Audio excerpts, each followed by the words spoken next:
I stared at my phone screen, my hand trembling as the numbers glared back at me. Balance, $0. $500,000, every penny I had saved across decades of sweat and sacrifice was gone. When I called the bank, their answer cut deeper than any knife.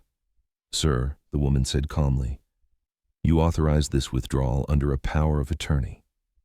Authorized by me. I had never signed anything. The only person who had ever brought up the word power of attorney was my son. I felt the room tilt, my chest tighten. My late wife's picture hung above the table, her voice echoing in my memory. "Protect this money. It's your safety net." $500,000 vanished, and the only person who knew was my son. But that wasn't the worst part. Would you ever trust your child with $500,000? Comment yes or never. I never thought of myself as a wealthy man. I was simply a carpenter who spent most of his life sanding wood-cutting beams and fixing doors for neighbors in a small Ohio town. But discipline adds up. Every week after paying bills and groceries, I put something aside. My late wife Margaret insisted on it.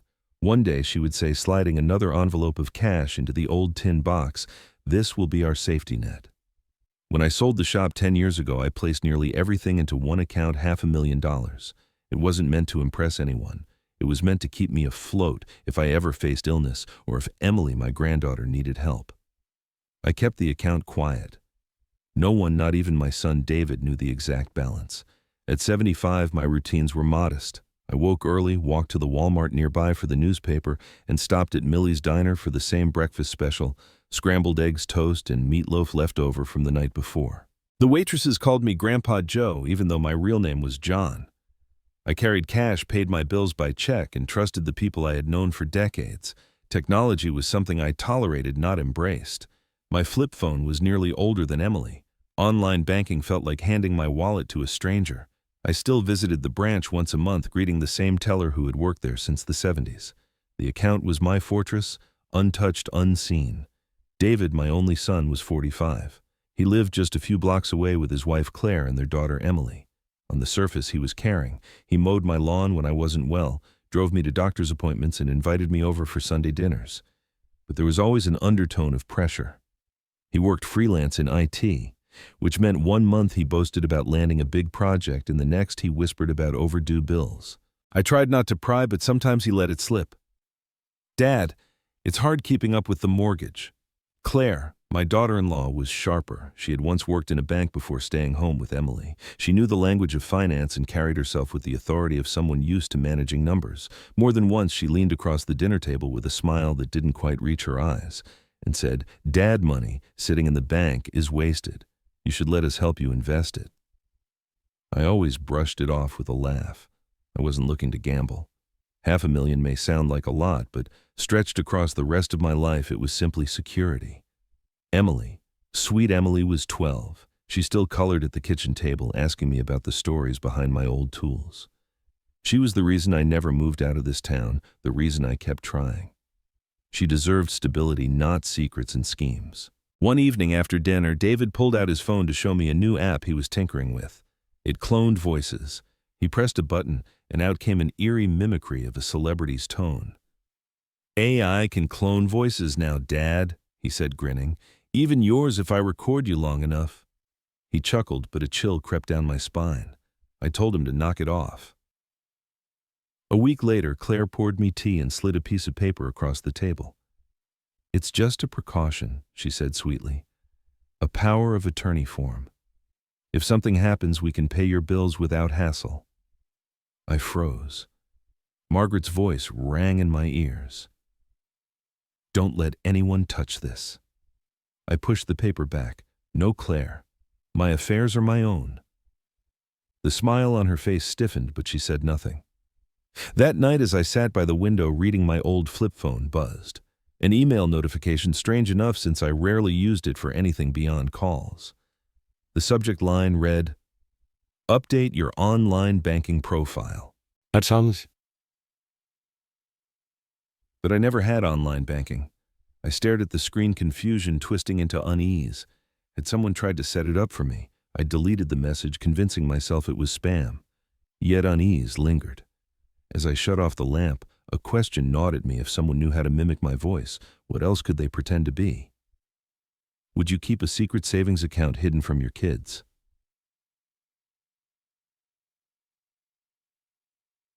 On Friday evenings, I often sat at Millie's diner longer than usual, nursing a cup of weak coffee. Old friends from the carpentry trade would shuffle in, gray-haired and bent like me. We swapped stories about aching knees and grandkids heading off to college. They joked about investments and 401ks, things I never fully understood. I only nodded, thinking of the single account that held everything. It was simple, and I liked simple. Sometimes when I walked back home, I stopped by the cemetery where Margaret rested.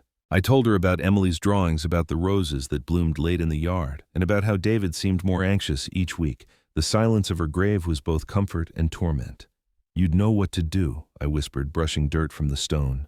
Family dinners at David's house were polite but heavy. Claire fussed over the food, serving roast chicken and green beans, while David steered the conversation toward finances. "Dad, prices are going up everywhere," he said, once pouring himself more wine. "College is outrageous, 40 grand a year. How is anyone supposed to manage?" His eyes lingered on me as if I held the solution. Emily, oblivious, asked if I would help her build a birdhouse for school. I smiled and promised we would. For a moment, her innocence shielded me from the tension at the table, but then Claire pressed again, her fork clinking against the plate. If we just had access to a little more dad life, would be easier for everyone. I felt like a guest in my own bloodline. They saw my savings not as protection, but as opportunity. At night, lying in bed, I replayed every word. Growing old is a strange prison. Your body weakens, your memory falters, and suddenly your children look at you not with admiration, but calculation. Was I paranoid, or was I witnessing greed masked as concern? I locked the drawer where I kept my old bank statements. I checked it twice before sleeping, though I knew the account was electronic, now invisible and tangible. I prayed the numbers inside that screen would stay untouched until I decided otherwise. One morning, I walked down to the branch, as I often did. The teller, Mrs. Jenkins, had worked there since the 70s. She still greeted me with a warm smile. "Mr. Miller," she said, still keeping that nest egg safe. I nodded, handing her my ID, feeling reassured by her familiar presence. She was one of the few people left who remembered Margaret and me together, a time when trust seemed simpler. As I left, I bumped into Frank, my neighbor 2 doors down. He was a retired lawyer, stooped but sharp as ever. He asked casually, "John, do you have a power of attorney set up for your son?" The question rattled me. Why would he bring that up? I muttered something about handling my own affairs, but the words clung to me. That night I sat staring at the locked drawer again. For the first time, I felt the fortress of my savings wasn't impenetrable. It was surrounded by people I loved, and people who might be waiting for me to falter. I wasn't always the frail old man people see now. Decades earlier, I was the one who built roofs in the heat of July, who carried planks until my back ached, who sanded wood until my hands grew calloused. My carpentry shop wasn't grand, but it was mine. A place that smelled of sawdust and varnish, echoing with the clatter of hammers and the hum of planers. I worked 14 hours a day, often 6 or 7 days a week. Margaret would bring dinner to the shop, leaving it on a small table while I finished a job. "You'll work yourself into the grave," she used to scold, but there was pride in her voice too. Every chair, every doorframe I sold put food on our table. When David was young, he would run around the shop pretending to build alongside me. He loved the smell of wood back then. He asked endless questions. Why does the sawdust fly that way? Why is oak heavier than pine? I thought he might take over the business someday. But life has its turns. College became the dream, and Margaret insisted David deserved more than the shop. We sold our only truck, my one pride besides the shop itself, so tuition could be paid. I remember counting out the cash, my chest heavy with both hope and fear. "This is for his future," Margaret whispered, as if to comfort me. The years rolled on. David thrived at school, but each semester I felt more distance. Letters turned into phone calls, and phone calls into silence. When Margaret and I visited his dorm, he seemed embarrassed by our plain clothes and small-town accents. "Dad, maybe don't tell people you own a wood shop," he once muttered. My heart cracked that day. Still, we pushed forward. Margaret kept every bank statement in a folder labeled neatly, adding notes in her careful handwriting. She treated the savings like a sacred relic. Sometimes she would place her palm on the folder and say, "This is our safety net, John. Promise me don't let anyone touch it." Years later, when she grew sick, the money kept us afloat. Hospital bills drained chunks of it, but I never complained. What mattered was having her home for as long as possible. I remember sitting beside her bed holding her hand as she whispered, "When I'm gone, you guard that money. It's your shield." The day she passed, I placed the folder in a locked drawer. It wasn't just numbers. It was the embodiment of every sacrifice, every hour worked, every dream we delayed. After her funeral, David stayed a single night before heading back to his city job. He had a meeting, he said. I stood in the kitchen staring at 2 untouched plates of food, realizing how empty the house had become. Emily was still a toddler then, but already my lifeline. As the years unfolded, David visited less often. He bought nicer suits, drove newer cars, and spoke in tones I barely recognized. He never asked how I was holding up alone, but he occasionally asked, "Dad, do you have things set up legally? Power of attorney?" I brushed him off. Something in his eyes made me uneasy. Claire at first was polite. She brought casseroles, tidied up the kitchen, and called me Dad. I wanted to believe she cared, but gradually her questions grew sharper. She asked about insurance policies, about property deeds. She once casually remarked, "It would be so much easier if you let David handle your finances." The smile she wore didn't match the hunger in her eyes. It was Frank, my neighbor and retired lawyer, who confirmed my unease. One spring afternoon, while trimming his hedges, he called out, "John, does your daughter-in-law often ask about your estate? I overheard her once in town, asking someone about powers of attorney." His tone was casual, but my stomach clenched. One evening, rummaging through old papers, I found something that froze my blood. A photocopy of what looked like my signature on a form, but the strokes were wrong. My M was always rounded, but here it was sharp. My J always slanted, but here it stood upright. It was a forgery, and a poor one at that. I tucked it away, unsure whether to confront David. For a fleeting moment, though, I wondered, could it be that David was planning a surprise? Maybe he had wanted to add my name to some investment or prepare a gift for me. Hope is a stubborn thing, even in old age. That hope died the night I opened my phone and saw my life's work, $500,000 wiped clean from the account. In the early years, the shop wasn't just a business. It was the heartbeat of our little family. Margaret would bring David there after school, setting him on a stool with a glass of milk while I finished sanding a cabinet. She loved the smell of cedar shavings, said it reminded her of Christmas mornings. Sometimes she would hum while sweeping the sawdust, and I thought I had everything a man could want. When David was 10, I built him a small wooden chest for his baseball cards. His eyes lit up brighter than the lacquer on its lid. "Dad, I'll keep this forever," he said. For a moment I believed he might one day carry on the trade. But as he grew, the world outside our small town lured him more than the scent of pine. Margaret encouraged education. She ironed his shirts for interviews, helped him apply for scholarships, and celebrated each acceptance letter with homemade pie. I admired her hope, even as I worried the boy was slipping from my world. Years later, when Margaret fell ill, I sold more than tools. I sold pieces of myself. Watching her fade was harder than any day in the shop. I sat through long nights in hospital corridors, clutching that folder of bank statements she guarded. Once, during a rare moment of clarity, she whispered, "Don't let money divide this family. Promise me." I promised, though even then I wasn't sure it was a promise I could keep. After her passing, I found myself in a hospital bed one winter with pneumonia. I waited for David, but he never came. Frank, the neighbor, was the one who drove me home.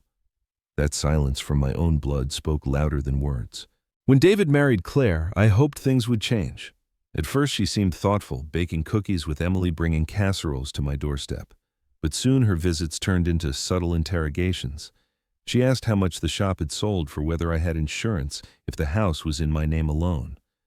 I brushed off the questions, but the frequency unsettled me. Still, Emily's presence was my saving grace. She reminded me of Margaret with her laughter, her drawings of birds, her insistence that I teach her how to use a hammer. "Show me how to make it straight, Grandpa," she'd say, holding a nail with her small fingers. Those afternoons together gave me strength. But beneath the warmth, shadows gathered. One evening after Sunday dinner, I caught Claire studying the locked drawer in my living room. She quickly looked away, but the image burned in my mind.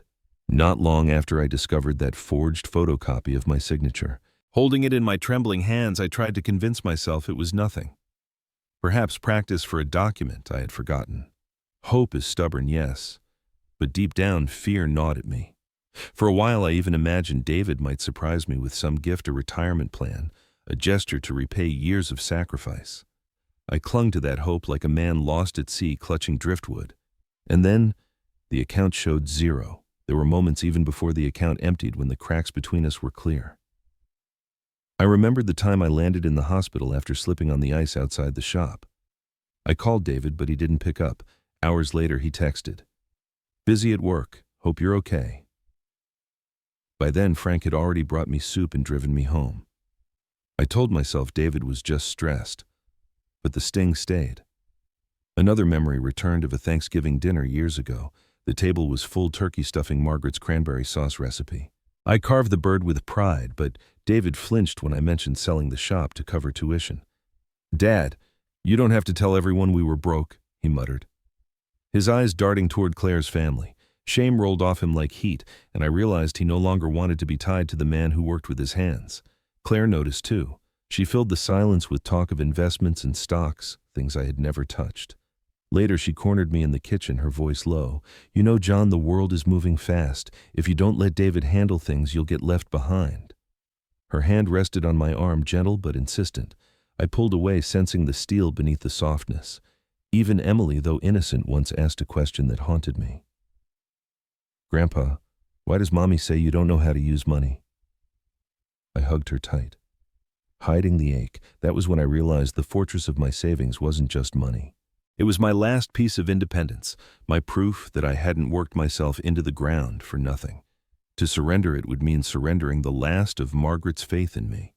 So when I found that forged photocopy of my signature, and when Frank's warning echoed in my ears, I tried to believe there was still good intent. Maybe David was planning something kind. Maybe Claire had simply misunderstood. But denial is a fragile shield, and when the account showed zero, I knew every fear, every suspicion was real. John slammed the table. "Did you think I wouldn't notice $500,000 gone?" David sneered. "It's for the family. You're too old to handle money now." Claire crossed her arms. "At least we know how to use it better than you ever did." John's chest tightened as though his heart would burst. The betrayal cut deeper than any wound. The judge's gavel struck, silencing the room. "This court will not be swayed by emotions, but the evidence is damning." Gasps echoed. John's lawyer held up the USB. "This contains the original transfers, every signature forged." I stared at the bank screen until the numbers blurred. 0.0 50 years of sweat reduced to a flat line. "This must be a mistake," I whispered. The teller glanced at her manager. They called in a younger banker, tidy suit, polished voice. He sat, typed carefully, and frowned. "Mr. Miller, the withdrawals were authorized. 2 wire transfers, then cashier's checks. The signatures match your file." He slid a printout toward me. My name stretched across the page, but the R in Miller curled too. Fancy the slope too neat. I never wrote like a man performing for an audience. "That's not my signature," I said. "That's someone pretending to be me." "It carries a notary seal," he added carefully. "We also have a recorded call. Voice authorization." "I didn't make that call," I snapped. 2 weeks ago, I was at St. Catherine's visiting my wife's grave. You think I called the bank from there?" The glass doors opened. Heels on tile. Claire walked in first, hair-sharp sunglasses flashing. David followed, tie-tight, mouth set. "Dad." David began, hands half raised. Claire cut him off, stepping forward like she owned the floor. "John, don't make a scene. The bank isn't a theater." I slapped the paper on the counter. $500,000. Gone. "Did you think I wouldn't notice? It's for the family," David said. "For your care. You can't handle it anymore." Claire's lips curled. "Better us than watching you waste it." Gasps from the line behind me. A man pretended to read a pamphlet but angled his phone up, recording. "You forged me," I said loud. "You robbed me with my own name." "Show him the power of attorney," Claire told the banker, tossing a folder like a winning card. He opened it. "Durable power of attorney. Notarized." I leaned in. "That notary retired 2 years ago. Their license is revoked." "Pull the state registry." Claire faltered, then pasted on a smile. "Paperwork lags. The bank acted properly." Murmurs spread. "His own kid," someone whispered. I turned on David. "Son, you have one chance. Step away. Don't let her make a thief out of you. His eyes wavered. Then Claire pinched his sleeve. His jaw locked. Silence. The banker cleared his throat.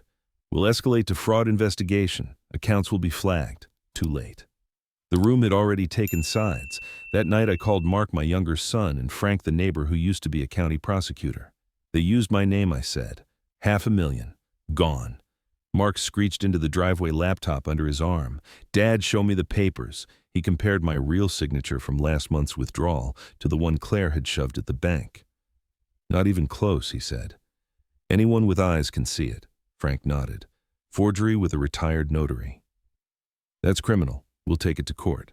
2 weeks later, the courthouse smelled like dust and old arguments. Claire and David sat with a lawyer in a sleek suit who oozed calm like perfume. Your Honor, he began, this is a family management issue. My clients acted with valid, durable power of attorney to protect their father. Frank stood, voice sharp. Objection. The notary ID is inactive, retired 2 years. The stamp shouldn't exist. The judge peered over her glasses. Is this true? The lawyer shifted. Even if there was an irregularity, the bank received a valid voice authorization. I pushed myself up, voice steady. You consolidated me into zero. You called it protection. I call it theft. The gallery buzzed. Reporters scribbled. David stared at his lap. I caught his eye. Say what you believe, son, not what she tells you. His lips parted. Dad. Claire's nails clicked on his arm. He snapped his mouth shut. The judge tapped the gavel. Silence. This is testimony, not theater. Frank slapped 2 signatures on an easel, mine and the forgery. Any jury will see the difference in 5 seconds. We move for a temporary restraining order and a litigation hold on records. Overreaching, Your Honor, the lawyer protested. Save it for trial, the judge said. The bank's fraud investigator, Nguyen, queued up the authorization call. Full name, a recorded voice chirped. Jonathan Miller, my voice said, but ironed. My cadence, without my breath. Date of birth, 1948. Do you approve the transfer to... Nguyen paused. We see more synthetic voice cases. I can't declare it fake without forensics, but I can preserve logs and freeze recipient accounts. Do it, Mark said. Nguyen nodded. A callback number 2 days prior traces to your son's line. He watched me, waiting for a break that didn't come. Preserve everything I said. Metadata. IP, device fingerprints. At the next hearing, Frank addressed the judge. The power of attorney bears a retired notary's stamp. The voice authorization is suspect. We request the raw audio call metadata and device identifiers. Device, what the judge asked. Identifiers linking the call to a specific phone, Frank said. We expect one to match the son's line. The room stilled. David's throat worked. Claire stared ahead like a statue that hated applause. The judge said, until trial, the court freezes the funds orders, production of the raw audio logs and device identifiers under seal. We reconvene in 10 days. Gavel down. A collective exhale. Cameras lifted outside the doors. I told myself, this isn't the end. This is the opening act. The courtroom seemed to vibrate with tension as the judge allowed John's lawyer to present the final piece of evidence. David shifted in his seat. Claire clasped her handbag tighter, and the gallery leaned forward, sensing the climax. John rose slowly, his voice low but clear. Did you really think I wouldn't notice $500,000 gone? Gasps rippled through the room. David stiffened, then forced a smirk. It was for the family. You're too old to handle money now. Someone had to take responsibility. Claire leaned in, her words sharp as glass. At least we know how to use it better than you ever did. The lawyer held up the signed withdrawal slips. Ladies and gentlemen, look at the pen pressure, the uneven strokes. Every one of these signatures was forged. An expert confirmed it. The judge's eyes darkened. Mr. David Harris, this is a serious allegation. Do you deny it? David opened his mouth, but John cut him off, pounding the table. My heart nearly stopped the day I learned the truth. I raised you better than this. Reporters scribbled furiously. Cameras clicked. The bailiff even stepped closer as though expecting chaos. Claire hissed at John across the aisle. You've ruined this family with your paranoia. But John's lawyer pulled out a USB drive, holding it up to the fluorescent lights. This contains the recordings David and Claire thought they deleted, but the originals were preserved. The forensic expert will testify if even a single frame had been edited, it would have shown. The video was untouched. The gallery erupted half in outrage, half in awe. The judge banged his gavel. Order, order in the court. John's hands trembled as he gripped the railing, his voice raw. You tried to erase me with ink and lies, but the truth survives, and today everyone will see who you really are. Emily, sitting quietly in the gallery, whispered through tears, "Grandpa, you're not alone." The sound carried in the silence that followed a fragile but undeniable reminder of loyalty amidst betrayal. The judge leaned back, voice stern. This court recognizes the gravity of these revelations. But let me be clear, this battle will be long and costly. And the truth, no matter how strong, will demand everything from those who pursue it. The camera shutters captured David's paling face, Claire's clenched jaw, and John's resolve etched in every line of his body. The world outside would soon devour this story, and the Harris family would never be the same again. The judge leaned forward, narrowing her eyes. "Before this court rules on a temporary order, I want to hear directly from the son. Mr. David Miller, stand." David rose slowly, shoulders stiff. For a moment his gaze met mine, and I saw the little boy who once begged me to teach him how to plane a piece of oak. But then his jaw tightened, and the man who stood there now was a stranger. "Do you admit signing these papers?" the judge asked. David's lips moved soundlessly before he forced out, "I signed them because my father wouldn't. He doesn't understand how the world works anymore. I was protecting what's ours." Gasps filled the gallery. I slammed my palm on the railing. "What's ours? That was my life's work, David. Your mother's dying wish. You turned it into a game." Claire shot up from her seat. "Objection. He's manipulating emotions." But the judge silenced her with a glare. Reporters scribbled furiously, the scratch of pens echoing like thunder. I stepped closer, voice breaking yet steady. "If protection means erasing me, then you've forgotten the meaning of family. I would have given you everything if you had only asked. Instead, you stole it." David's face flushed crimson. For a split second, I thought I saw regret before Claire's hand gripped his arm and turned his silence back into stone. The courtroom seemed to hold its breath. Even the judge tapped her pen, weighing not just the law but the fracture of blood itself. Night pressed down heavy, the kind that makes old houses creak like they're mourning. I sat at the table with Margaret's picture propped against the salt shaker. Her smile was faint, faded by years, but her eyes seemed alive enough to ask the one question I dreaded. "What happened to our son?" Her voice replayed in my head, soft but firm. "Don't let money divide this family." I had promised her that. Yet here I was, staring at forged papers, drained accounts, and the bitter taste of betrayal. Did I raise a thief, or did I fail as a father? The thought tore through me. I remembered teaching David to hammer his first nail, steadying his hand with mine. I remembered the pride in his face when he rode his bike without training wheels. I remembered the boy who hugged me after Margaret's funeral, whispering, "It's just us now, Dad. Where had that boy gone?" The phone rang. Frank's steady voice pulled me back. "John, listen. The handwriting analysis is good, but we'll need digital evidence too. IP logs, maybe even a recorded call if they have one. Banks usually keep them. I'm trying." I said, though it felt like running uphill with weights strapped to my chest. After we hung up, the phone rang again. A different voice this time, lower, distorted, like someone speaking through cloth. "Drop this, old man, or you'll regret it." The line clicked dead. I froze. My pulse hammered louder than any saw I had ever used. But beneath the disguise, I caught a rhythm, a clipped way of stressing vowels. Claire. I knew it as surely as I knew my own handwriting. I lowered the phone slowly, setting it on the table as if it might bite. Margaret's picture seemed to watch me again, as though she had overheard the threat herself. A knock at the door startled me. Emily peeked in, clutching a stuffed bear, her hair a little tangled from sleep. "Grandpa, are you crying?" I swiped at my cheek, startled to find it wet.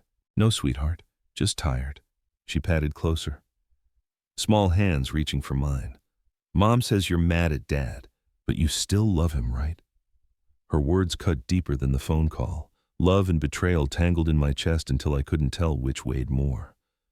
I squeezed her hand. "I'll always love him," I whispered, "but love doesn't mean letting someone hurt you." Her eyes searched mine, too wise for 12. She nodded slowly, as if she understood more than I wished she did. Then she hugged me, a fierce grip from such a small frame, before slipping back upstairs. The house grew quiet again. I stared at the blank TV screen. My reflection staring back, wrinkled, weary, but not broken. Is silence strength or weakness? What would you do? I thought about Margaret's last words, about Emily's hug, about Frank's unwavering support. For too long I had believed endurance was the same as strength, working through pain, keeping quiet, letting wounds scab over. But silence had brought me here, broke, betrayed, nearly erased by my own blood. Strength, I realized, was not silence. It was speaking when your voice shakes. It was standing even when your knees give way. I leaned forward, pressing my palms flat on the table. Even if it's my own son, I whispered to the empty room, I will fight. I owe Margaret that. I owe Emily that. I owe myself that. The resolve felt strange, like sliding on an old tool I hadn't touched in years. Heavy, familiar, necessary. For the first time in days, my breath felt steady. Later that night, I stepped out onto the porch. The autumn air cut sharp, smelling of smoke from someone's fireplace. I walked slowly down the block, past houses lit warm and bright. Through curtained windows, I saw families gathered around dinner tables, their laughter muffled but unmistakable. I wondered if the neighbors whispered about me. Poor old John can't even trust his own son. The thought made my chest ache. Shame is a heavy coat, and I wore it whether I wanted to or not.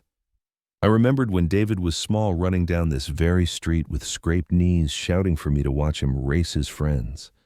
Back then, other fathers would clap my back and call him a good boy. Now I wondered what they would say if they knew the man he had become. Back inside, I sat once more at the table. The shadows stretched long, as if Margaret herself were seated across from me. I could almost hear her. John, you've carried burdens your whole life. Don't let this be the one that breaks you. For a moment, the temptation was real to walk to the bank tomorrow, sign whatever papers they wanted, and let David and Claire have their way. It would be easier.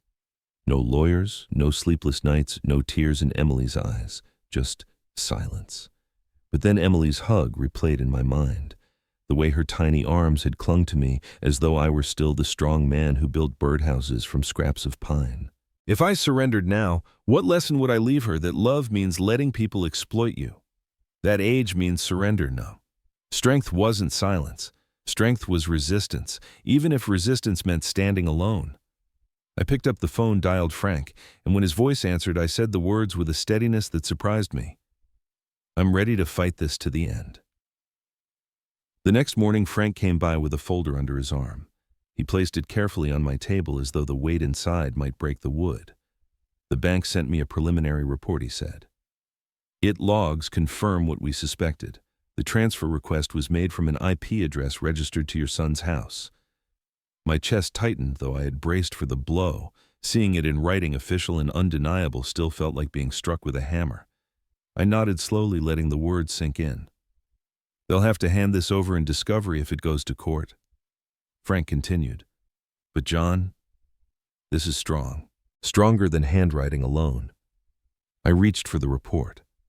My hands shook, but not from weakness. I was steadying myself the way I used to before lifting a beam into place. The page blurred as I read the numbers, the technical jargon, the address that matched the one where Emily lived, where David and Claire laughed behind closed curtains. I wanted to tear it apart. Instead, I folded it carefully, as if respect for the evidence would give me strength. That night, unable to sleep, I sat in the living room with Margaret's picture again. I replayed David's voicemail from days earlier. Hey, Dad, call me back when you get a minute. Don't stress yourself. Claire and I have been sorting some things, so you don't have to worry. Love you. This time, I listened closer. Between syllables, there was a faint distortion, like a skipped groove on a vinyl record. It lasted less than a second, but it was there. My skin prickled. I replayed it again and again. The same glitch. A shift in tone that didn't belong to my son. Then, memory hit me like a blow. The evening David had laughed in my kitchen, showing me an app on his phone that could mimic voices. Even yours, Dad, he'd said, if I record you long enough. My mouth went dry. What if the authorization call the bank mentioned hadn't been David using my information, but my own voice stolen, bent into words I had never spoken? The thought made me nauseous. Betrayal was one thing, erasure was another. If they could fake my voice, what else could they fake? I called Frank the next morning. They use technology, I said flatly. Voice cloning. I'm sure of it. Frank was silent for a moment. Then, if you're right, John, this isn't just fraud. This is federal. Deepfake audio used to defraud a bank. FBI would have jurisdiction. For the first time in weeks, I felt the faintest shift of power.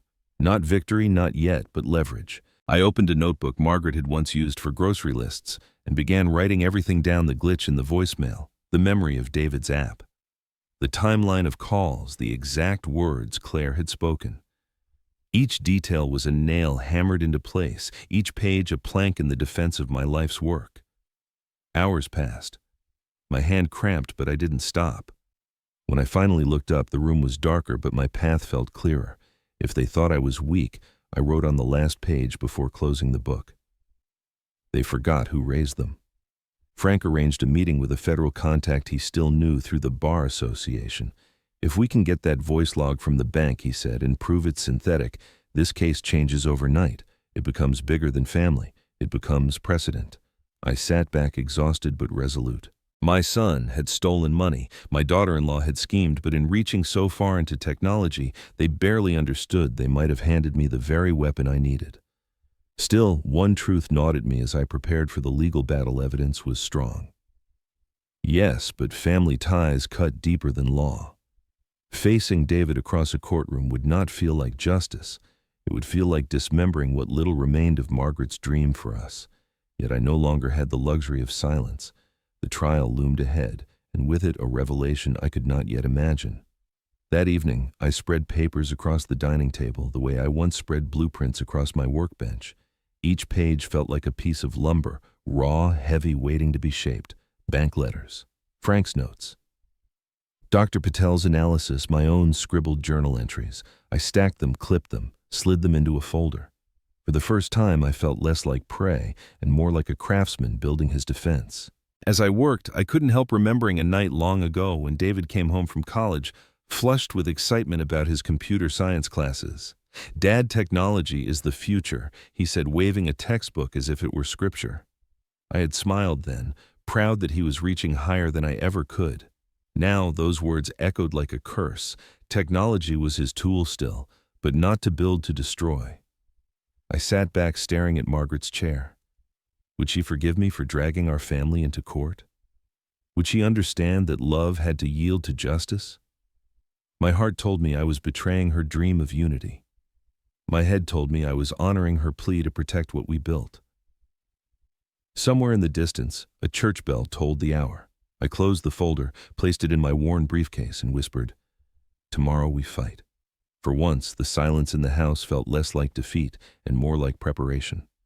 Reporters swarmed the aisle, their cameras flashing like lightning. Melissa's trembling hand reached into her purse but froze when John's eyes locked on hers. He whispered just for her, "It's over. The house, the money, it all comes back to me." But the judge raised a hand. "Not yet. There are still questions unanswered." The echoes of the gavel promised this was only the beginning.